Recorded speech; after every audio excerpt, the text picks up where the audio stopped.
현재 이 시간 전 세계 최고의 축구 선수를 뽑으라면 홀란드 손흥민, 박지성 여러 선수들이 있겠지만 저는 주저없이 리오넬 메시를 뽑을 겁니다. 카타르 월드컵에서 드라마틱하게 우승하면서 메시는 아르헨티나의 국민적 영웅이 되었고요. 그 전까지는 메시는 전 세계 최고의 축구 선수로서 최고의 커리어를 쌓았고요. 그런데 카타르 월드컵에서 메시가 우승할 당시 메시가 인터뷰한 내용이 있었는데 그때 뭐라고 말했냐면요. 아르헨티나의 경제 상황이 안 좋으니까 우리가 우승을 해서 국민들에게 기쁨을 줘야 한다 그런 내용이었어요.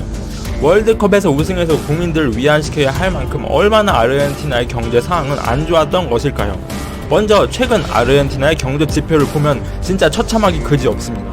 정말 나라꼴이 거지꼴이 따로 없을 만큼 막장을 넘어서 초박장으로 치닫고 있는 상황인데요.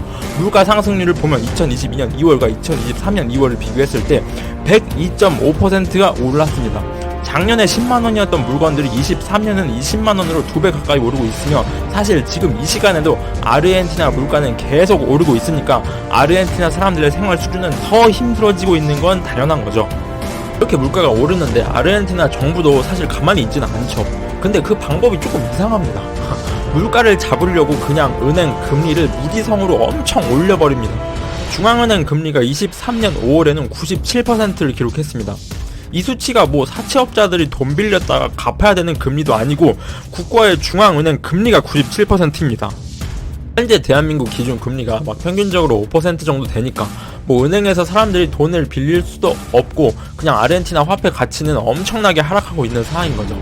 이렇게 금리를 올리는데 물가가 계속 오르니까 아르헨티나 정부는 더 미친 짓을 시행하게 됩니다.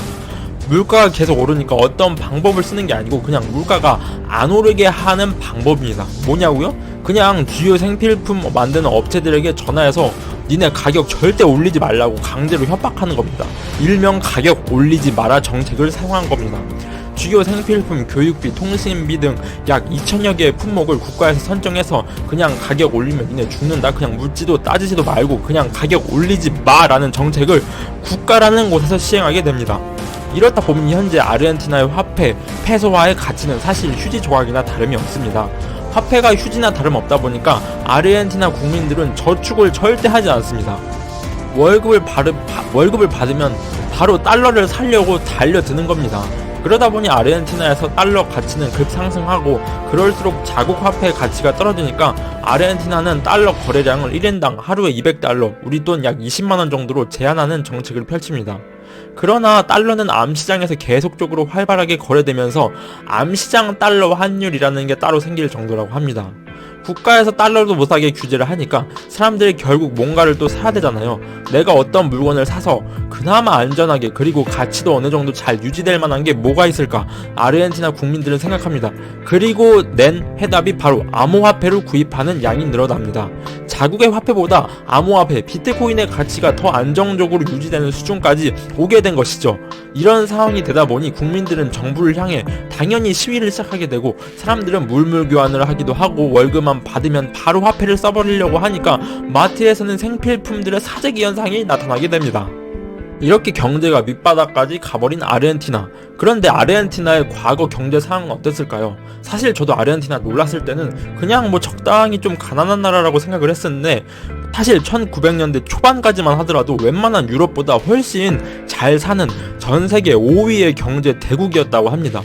넓은 영토와 풍부한 자원을 통해서 목축업, 농업, 광산업 등을 발전시키면서 1930년대까지는 매우 안정적이고 활발하게 경제 성장을 이룩했습니다.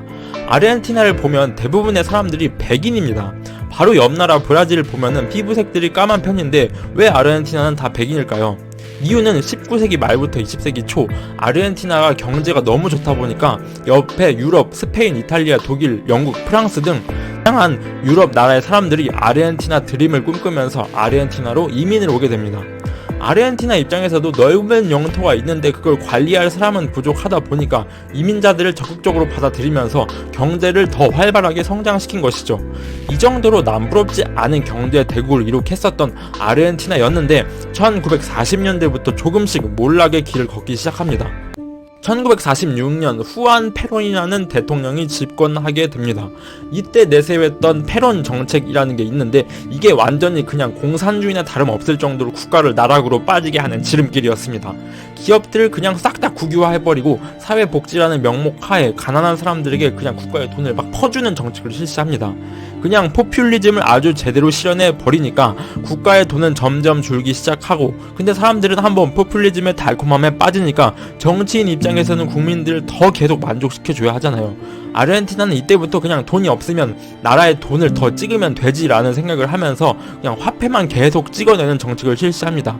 그러니 국가의 경제는 더 쇠퇴하고 국가의 경제에 과도하게 나라는 더 개입하고 무리한 사회복지 정책은 점점 더 실패하고 점점 국가 경쟁력은 악화되고 페론주의라는 이름으로 정치인들은 그냥 나몰라라 하면서 자기 표만 받아 먹으면서 계속 이런 비슷한 정책을 실시하게 됩니다.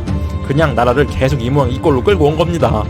현재까지 아르헨티나는 국가 부도를 무려 9번이나 겪었으며 70년간 이어진 포퓰리즘과 페론주의로 인해서 국민들은 야 이건 도저히 안되겠다 싶었는지 2015년 작은 정부를 지향하는 마우리시우 미케 대통령을 당선시키면서 경제에 조금이나마 희망을 보이나 싶었는데 큰 성과를 보이지 못하고 4년 후인 2019년 다시 페론주의 큰 정부 복지 정책을 지향하는 페르난데스 대통령이 집권하게 되면서 다시 아르헨티나 정부는 뭐 국가의 돈은 그렇게 없으면서 또 계속 무리하게 돈을 찍어내는 사회복지 정책만 계속 추구하고 있는 상황입니다.